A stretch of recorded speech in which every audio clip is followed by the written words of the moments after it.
Welcome to the Grand Theft World podcast, hosted and sponsored by GrandTheftWorld.com. It is May 1st, 2022. This is episode 78. A little bird told me. We're going to learn about the origin of the phrase "a little bird told me" tonight. We're also going to learn about Elon's Twitter shakedown from a couple weeks ago resulted in Elon buying Twitter. This is what the beginning of this week looked like on news that Elon Musk had successfully acquired Twitter. Big man in a suit of armor. Take that off. What are you? Genius, billionaire, playboy, philanthropist. Lab's all set up, boss. Oh, actually, he's the boss. I just pay for everything and design everything and make everyone look cooler. Just stick to the official statement, and soon this will all be behind you. And now Mr. Stark has prepared a statement. He will not be taking any questions. I bought Twitter. It looks like Twitter's gone. They accepted the money. And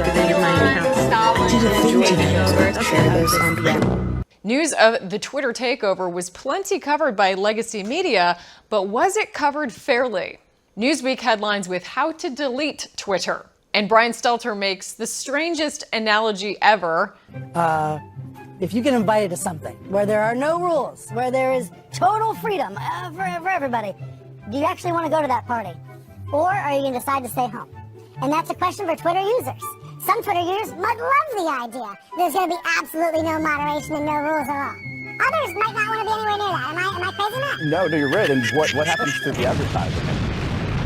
Was BS ever invited to a party? Party and rules seems like an oxymoron. CNN's deranged cousin MSNBC offers this take.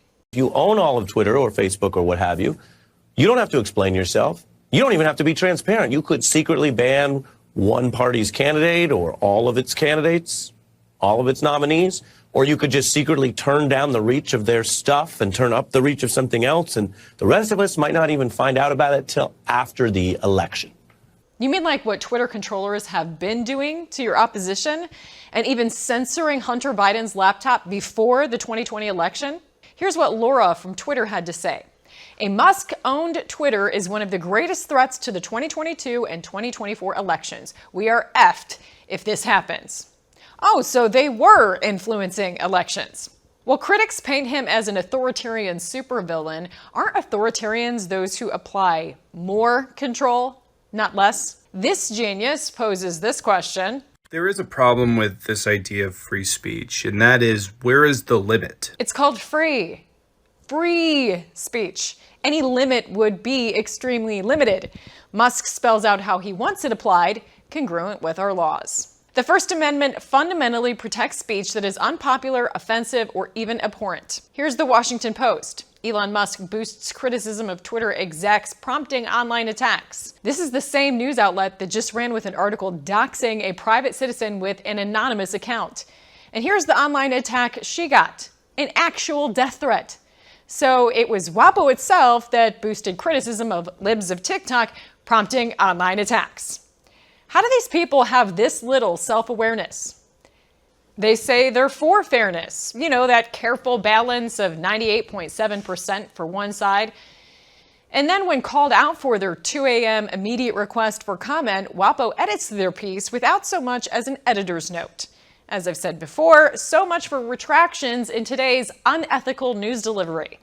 FCC Commissioner Brendan Carr rejected calls for the FCC to step in and block Elon Musk from buying Twitter, saying it's a frivolous request and points out the irony.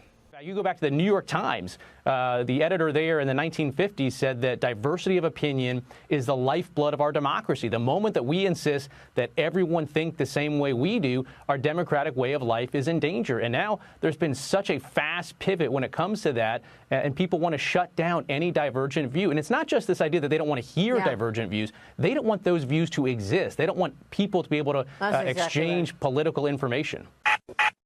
We're going to talk about a couple other stories this week. I had to go through a story on ritual blood drinking, if you can believe that. It's a story about Machine Gun Kelly and Megan Fox swapping bodily fluids, those precious bodily fluids. Another Dr. Strangelove callback. We'll get into that tonight. Yes, we do consume each other's blood on occasion for ritual purposes. Wait, what? We do consume each other's blood on occasion for ritual purposes. Well, I guess you could drop this in the Alex Jones was right jar. These are kook, cult, demons, hardcore evil! It's just a few drops. Oh, so you feed each other like baby birds. Yeah, that's normal. Do you lay eggs in an incubator too? It is used for a reason, and it is controlled where it's like, let's shed a few drops of blood and each drink it. I mean, let's review here. We got Will Smith slapping comedians for telling jokes. Actresses taking dumps in Johnny Depp's bed. And on my side of the bed was human fecal matter. And now Megan Fox and Machine Gun Kelly are self-mutilating and drinking each other's blood. If Hollywood was a person right now, they'd be Gigi Allen. You self-mutilate on stage. I self-mutilate. I beat the out of my audience. He's much more haphazard and hectic and chaotic, where he's willing to just like cut his chest open with broken glass and be like, take my soul. Yeah, I said the same thing when I saw him ruin that System of a Down cover he did. The only difference, it was my wrist I was willing to cut.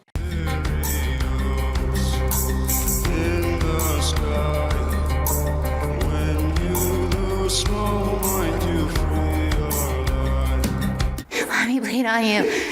What is wrong with these people? Let me bleed on you. I mean, what do you guys think? You're in the Lost Boys? Drink some of this, Michael. Be one of us. I mean, are you guys hanging upside down like bats under bridges at night? I mean, what is going on here? Let me bleed on you. A version of that has happened many times. How romantic. I bet your parents are thrilled. Sounds like the type of guy every father wants his daughter to end up with. So who's this guy you're seeing, honey? Oh, he's so sweet. His name is Machine Gun. Machine Gun, huh? Oh, Daddy, you'll love him. He's so nice. He asked if he could bleed on me the other day. Sounds like a nice fella. Has he asked if he could use you as a toilet bowl, too? No, I think he wants to take it slow and just bleed on me for now. Well, sounds mature for his age. Tell him he's welcome to the house anytime. This is a very intense relationship, and it's cyclical, and so it gets to these points where, like, we have to do cleansings. Yeah, these people are so lost. So we went to Costa Rica, and we had Peruvian shamans who administered the ayahuasca. And he went and he sat to be given his ayahuasca, and the interpreter is like, we need to give you 3 doses because you have such a dark, sad spirit standing behind you. Now, that was the lead singer of System of a Down camping out behind the hut. There's also this rumor going around, started by Elon Musk, in a quote that says Putin is twice as rich as Elon Musk. And Jake Tran, the great YouTuber, breaks that down. We're going to see that tonight. Being at a net worth of 230 billion, roughly, being perceived as the richest person on Earth. Well, I think Putin is significantly richer than me. You really do, yeah? Yes. There's something you have to understand about the Forbes billionaire list. It's not true. It is a complete lie. Here's why. Most people on the Forbes billionaire list, like Elon Musk and Jeff Bezos, are there because they have no choice. Most of their money is in public companies, so it's insanely easy to get a good estimate of how much they're worth. Plus, most people on the list made their money in the last few decades. While there have been centuries of banking families, industrialists, royal families that have all been accumulating wealth way longer than the Forbes list has. And you're telling me that no one has more generational wealth than Elon Musk? Individuals and families who are truly wealthy, I'm talking old money wealth, they don't want the world to know how rich they are. If you have a lot of wealth that can be taken, that can be taxed, that can be pillaged or even seized, why would you want to flaunt your wealth? If you made your money in a shady or controversial way, like banking, fraud, or being a dictator, why would you want the world to know how much you're worth? And that's where our guy Vladimir Putin comes in. He's ruled the biggest country on earth with an iron fist for 18 years. Multi-billionaire Russian oligarchs have to answer to his every beck and call, or they risk getting their wealth taken from them, being thrown in prison, exiled, assassinated, or all of the above. Putin runs one of the most corrupt governments in the world. And yet, when you look at his wealth on paper, it tells the story of a humble civil servant living off an even humbler salary. According to the Kremlin, Putin only makes around $140,000 a year. By presidential standards, that's not much. His public assets include 2 small apartments in Russia, a trailer worth $800, and 3 kinda cheap cars. On paper, Putin is such a selfless leader. He can't be corrupt, he only drives a Lada. And when asked about how much money he really has, his go-to reply is always, I am the wealthiest man, not just in Europe but in the whole world. I collect emotions. I am wealthy in that the people of Russia have twice entrusted me with the leadership of a great nation such as Russia. I believe that that is my greatest wealth. So noble, right? Over the years, reports have come out that Vladimir Putin isn't just rich, he is filthy rich. In fact, most estimates put his net worth at around $285 billion, a nice and easy $20 billion above Elon Musk. And what has that $285 billion bought him, off the record? At least 700 cars, 58 planes and helicopters, a $1.4 billion mansion with its own ice hockey rink, casino, nightclub, and amphitheater, where just one toilet brush in the mansion costs $850, and an insanely expensive watch collection, with just one watch costing $500,000. In literally 2 decades, Vladimir Putin went from a low-level civil servant to being the richest man in the world. It's a great little mini documentary. Also, if you remember back to the days of the Hunter Biden laptop not being a story, it being Russian disinformation campaign and, trying to alter our election, and it's a Russian disinformation. Well, one of the people who supported that narrative, that the laptop's not credible, that it comes from Russia, all that sort of stuff, well, she got promoted. Her name's Nina Jankowicz. And you might know her more recently as Scary Poppins. Expert on online disinformation. Information laundering is really quite ferocious. It's when a huckster takes some lies and makes them sound precocious. But this is a person with extensive qualifications. And so this is the Secretary of Department of Homeland Security, Alexander Mayorga. I think that's how you say his name. And here's what he had to say just the other day. We have just established a Mis- and Disinformation Governance Board in the Department of Homeland Security to more effectively combat this threat, not only to election security, but to our homeland security. Okay, I'll play that one more time. I don't know if you heard what he said, but it sounds like he was reading from a 1984 Orwell book. What did they just do? We have just established a Mis- and Disinformation Governance Board in the Department of Homeland Security to... A Misinformation and Governance Board inside the Department of Homeland Security. That's not inside the Commerce Department. That's inside the Department of Homeland Security. So, and then he went on to say this. We have so many different efforts underway to equip local communities to identify individuals who very well could be descending into violence by reason of ideologies of hate, false narratives, or other disinformation and misinformation propagated on social media and other platforms. So they're coming for us. So what that tells you, first of all, it's the Department of Homeland Security. Remember all the crimes they committed during the war on terror? Imagine all the crimes they're going to commit during the war on you, because that's where we're at right now. And I don't know if you caught what he said. So many different efforts. They have so many different efforts underway. Oh, good. Every way you can think of to fight against disinformation, except, telling the truth and being trustworthy, because that's what the Department of Homeland Security are, professional liars. So did the Homeland Security name themselves? Did they come up with the Ministry of Truth nickname? Because honest to God, that sounds better. Ministry of Truth sounds a little less Orwellian than the Department of Homeland Security. I'll be honest. So who are they appointing? They're appointing this woman to be the head of the Department of Misinformation, Disinformation Governance Board. That's what it's called. Holy shit. And her name is Nina Jankowicz. And she's 33 years old, and she's qualified to do absolutely nothing. So she said things like this. She said, I shudder to think about if free speech absolutists were taking over more platforms, what that would look like for the marginalized communities. That's what she said. Free speech absolutists we can have. So that's already scary. Fundamentalist speech lamb. Can't we use drones on them? That's what we need to do. Drone the free speech absolutists. And by the way, what marginalized communities are you talking about? You mean voters? Okay. This is from the New York Post, who, remember, got censored over the Hunter Biden. They got their whole Twitter account locked because of it. President Biden's pick to lead the Department of Homeland Security's big brother-like Disinformation Governance Board has her own history of posting disinformation online. Say it ain't so, Nina.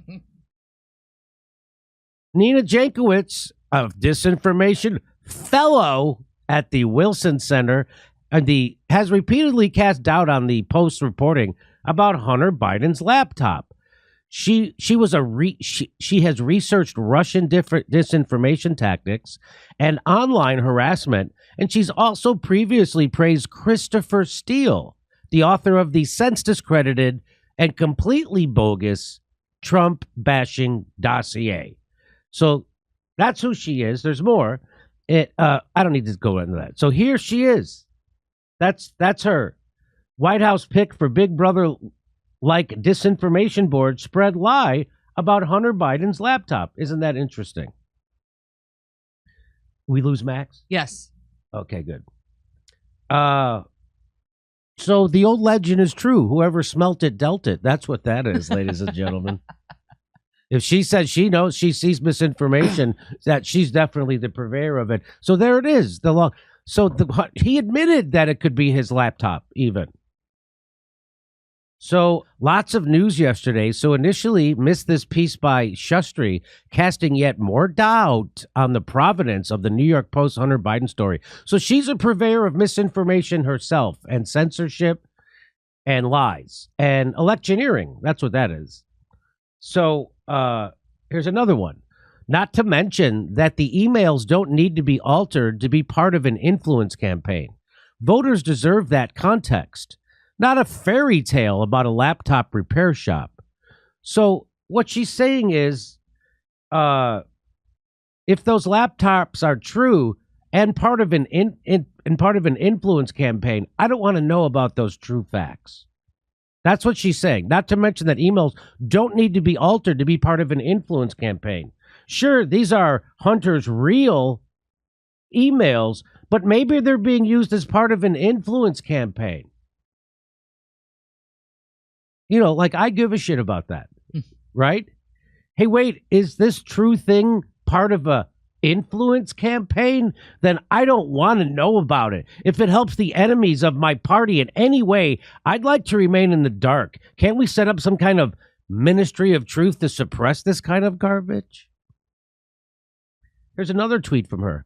Back in the laptop from hell, apparently, Biden notes 50 former national security officials and 5 former CIA heads that believe the laptop is Russian influence op. So what that's called is the CIA spreading lies and misinformation and propagandizing our own people. That's why you're not supposed to repeat CIA talking points. You're supposed to debunk them because they're always lying. And she's repeating their lies. And now her defense to this was, she says, I was just live tweeting the debate. That's what she says. Here's what she said about, according to the AP, what she said about Hunter Biden's laptop. She said the actual origins of the emails are unclear, and disinformation experts say there are multiple red flags that raise doubts about the authenticity, including questions about whether the laptops actually belong to Hunter Biden and Nina Jankowicz, a fellow at the nonpartisan Wilson Center in Washington. We should view it as a Trump campaign product. Wow, thanks, Nina. I was wondering how I should view these uncomfortable revelations, but the second I heard Trump, my brain shut right down. Mission accomplished. I have to, here's another one. Well, now we can stop calling WikiLeaks unbiased and start calling them what they've always been, scum. So this is the person that's heading the Ministry of Truth. This is someone who's deluded, who actually doesn't really know what the truth is, and who has been impaneled with determining truth from fiction, disinformation from information, and essentially legislating it without anyone electing her. Nobody. So what we have here is someone who is a U.S. regime change. Well, actually, she's a karaoke singer who moonlights as a U.S. regime change operative. She worked for the National Democratic Institute, which was spun out of the National Endowment for Democracy, which was itself spun out of the CIA. And she's actually worked to gin up color revolutions, to overthrow governments. Obviously, probably, she was on the periphery. She has even advised the Ukrainian government, which says a lot about where Ukraine is today. Tons of Americans have been basically brought in there, like parachuted in to advise the government. She was one of them. And she's fashioned herself as some kind of disinformation expert and obviously conned people in the Biden administration into taking her seriously. Now, the good news is that almost all the big tech platforms now acknowledge some responsibility for content on their platforms, and they're investing in large teams of people to monitor it. Given the sheer volume of content, this strategy can feel like a game of whack-a-mole. Still, in talking to people at these companies, I believe they are sincere in trying to limit content that engages in hate speech, encourages violence, or poses a threat to public safety. They genuinely are concerned about it. They want to do something about it. But while content moderation can limit the distribution of clearly dangerous content, it doesn't go far enough. We're going to go to Luke Rudowski. He's going to have a clip right at the beginning. It's going to put everything in place. You don't have to go thinking about the Mary Poppins musical. Nina Jankowicz is going to show you how it works in the 21st century Orwellian world. Laundering is really quite ferocious. It's when a huckster takes some lies and makes them sound precocious by saying them in Congress or a mainstream outlet. So disinformation's origins are slightly less atrocious. It's how you hide a little lie. It's how you hide a little lie. It's how you hide a little lie. When Rudy Giuliani shared bad intel from Ukraine, or when TikTok influencers say COVID can cause pain, they're laundering disinfo and we really should take note and not support their lies with our wallet, voice, or vote. Oh, information laundering is really quite ferocious. It's when a huckster takes some lies and makes them sound precocious by saying them in Congress or a mainstream outlet. So disinformation's origin seems slightly less atrocious. All hail our new Supreme Commander, Homeland Security, Disinformation, Ministry of Truth Czar, a lady that the New York Post has been calling Scary Poppins. That was your 2 minutes of hate. What makes the Grand Theft World podcast unique, invigorating, exciting, and informative? Most other podcasts out there are either doing straight up interviews or they're just covering the daily news. They're covering current events from the day they happened. And that is effective. It's useful. It's a great starting point. And then sometimes these current events change during the week past the first story. So we like to give it a little time. You have to wait till some of the dust settles on these stories in order to give them accurate coverage. And the other thing that's really missing in the media landscape is covering the articles that are coming out every day. That's great. That's necessary. But who's bringing in contextual history so that you can understand what has been going on for decades and decades to lead up to the machinations and actions that we see unfolding today? So what we do here on the podcast is we cover current events. Many of these things are censored, but we wait about a week. As a forensic historian, I focused mainly through my career on the history of globalism and collectivism and things that they call maybe the New World Order. There's a lot of facts to these sort of circumstances, groups, events, activities, working groups that they've had over time. So for Grand Theft World listeners, we not only break down the current events, most of which that are censored during the week, we provide you with contextual history, we give you the source notes, the references, we do deep dives, and this really empowers you with an understanding of context and history so that you can make more informed decisions in your life. There's also a community, a membership where you guys can actually ask questions. We can get into the show, we can share evidence. And there's a town hall weekly for Grand Theft World for those who listen to it and are interested in covering the stories that we don't get to during a 6-hour show. Listening to it an hour a day, you could easily consume the week's news, but you're going to have substance and meaning and context and understanding. And with that, you can make higher quality decisions in your life. So if you're interested in more quality in your life, go to grandtheftworld.com, click podcast at the top, and we'll see you there. Thank you. These allegations are false. This isn't Grand Theft Auto, folks. This isn't a video game. What are the most surprising things that you discovered once you started pulling on that thread? Who he was connected to, what institutions he was influential over, what events he participated in? Come on, man. What are we talking about? Come on, man. No. You don't have to think about it, dude. I got this quote because you said you didn't know much about Klaus Schwab. I made it my job to, as soon as this happened, I'm like, okay, this guy's their front man. Let me learn about the official history of the World Economic Forum. I got their 40-year history. I got every book that Klaus Schwab has written or ghostwritten. I went through those books. This is one of the most interesting passages. Come on, man.